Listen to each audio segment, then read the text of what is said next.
mention d'une fête de la Vierge Marie le 15 août remonte au 5e siècle à Jérusalem.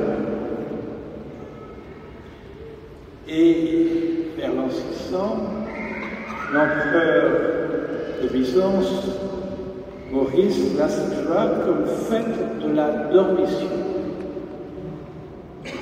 Dormissement de Marie en amont. Et ensuite, c'est une fête qui est reconnue 50 ans plus tard aussi par le pape. Et vers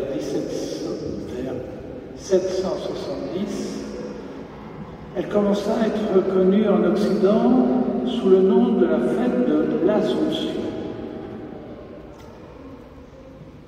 Alors, Assomption, que signifie ce mot? Il est distinct du terme d'ascension, par exemple, pour ascension de Jésus, qui veut dire qu'il monte au ciel. L'Assomption, c'est un mot, un nom qui provient du verbe latin assumere et qui signifie prendre avec soi, enlever. Et donc, en ce mystère, la Vierge Marie est le sujet passif de l'action divine.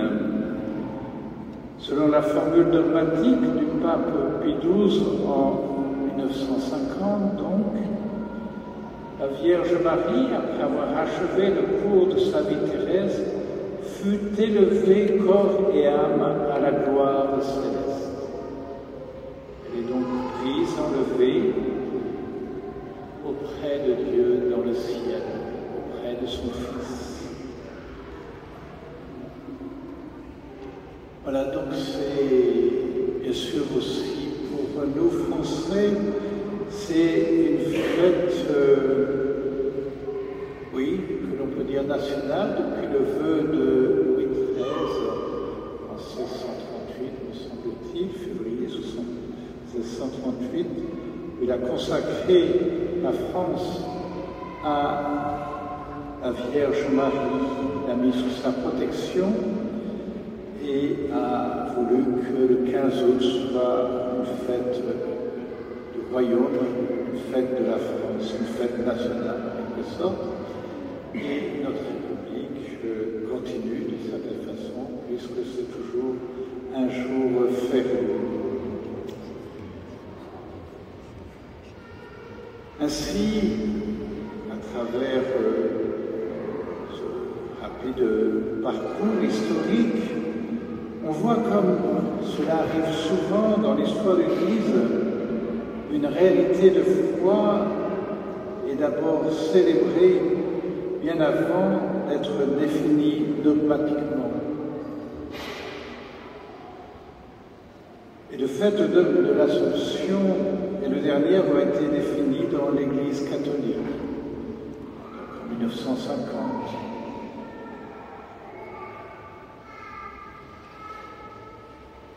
Car la glorieuse vocation de l'humble servance du Seigneur est tout entière ordonnée au mystère de son Fils Jésus, le Verbe divin fait chair, envoyé pour nous sauver et nous faire entrer dans sa relation filiale avec Dieu son Père. Et cette affirmation de foi sera déployée à travers les premiers conciles du IVe et Ve siècle. Puis on fête cette année le 1700e anniversaire du premier concile œcuménique, le concile de Nicée, où a été reconnu officiellement comme un homme la pleine divinité du Christ, consubstantielle au Père. Et 50 années après, c'est la divinité de l'Esprit Saint qui a été reconnue au Concile de Constantinople. d'où le symbole de Nicée-Constantinople que nous reprendrons tout à l'heure.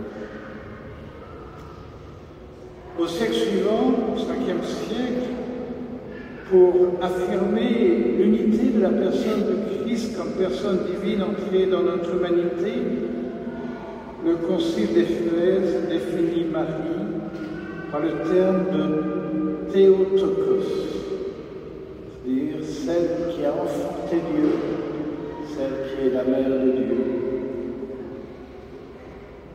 Et à la fin de ce même siècle, le Concile de Chalcédoine précisera en déclarant que le Christ est bien une seule personne en deux natures, et donc totalement Dieu et totalement homme. Alors revenons un instant sur le Concile d'Éphèse qui, pour affirmer l'unité de Christ comme personne divine, lui a donné à Marie le titre de Mère de Dieu. Mais il a fallu ensuite des siècles pour en tirer des conséquences en ce qui concerne la personne de Marie. En effet, la question âprement débattue pendant des siècles fut de savoir si Marie avait été préservée de la tâche du péché originel en raison de sa maternité divine. Je passe sur tous ces débats qui ont duré des siècles. Par exemple, saint Thomas d'Aquin ne pensait pas que c'était vrai. Ce qui a fait avancer, c'est le théologien de ses plus tard, Duns Scotus. Mais ce n'est qu'en 1854 que le pape Pie IX a défini comme un dogme issu de la révélation l'Immaculée Conception de la Vierge Marie. Et vérité, pensons que Marie est venue elle-même confirmer à l'aube. Elle déclare donc à petite Bernadette, je suis l'Immaculée Conception. Et donc enfin le pape Pie XII a promulgué officiellement le dogme de l'Assomption de la Vierge Marie, corps et âme, auprès de son Fils. En effet, si Marie a été préservée de la tâche du péché originel, il est logique qu'elle ait été aussi exemptée des conséquences de ce péché, et donc de la dégradation de son corps dans la mort, et qu'elle ait donc été élevée, corps et âme, dans le ciel. C'est donc porté par une longue tradition peu à peu approfondie que nous avons la joie d'être rassemblés ce 15 août dans notre cathédrale consacrée, ainsi que tout le diocèse de Luçon, à Notre-Dame de l'Assomption. Sans doute, le patronage de Notre-Dame pour la cathédrale remonte à l'origine du diocèse en 1317.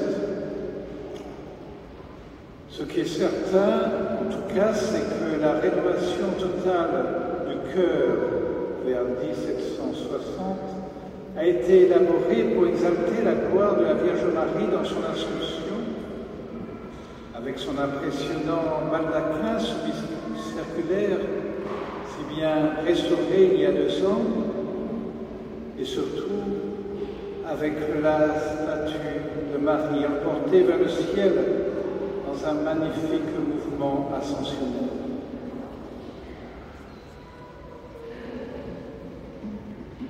Alors, en ce jour de l'Assomption, demandons avec confiance à la Vierge Marie de prendre sous sa protection maternelle notre diocèse de Luçon, ainsi que le nouvel évêque qui devrait vous être donné d'ici la fin d'année, j'espère.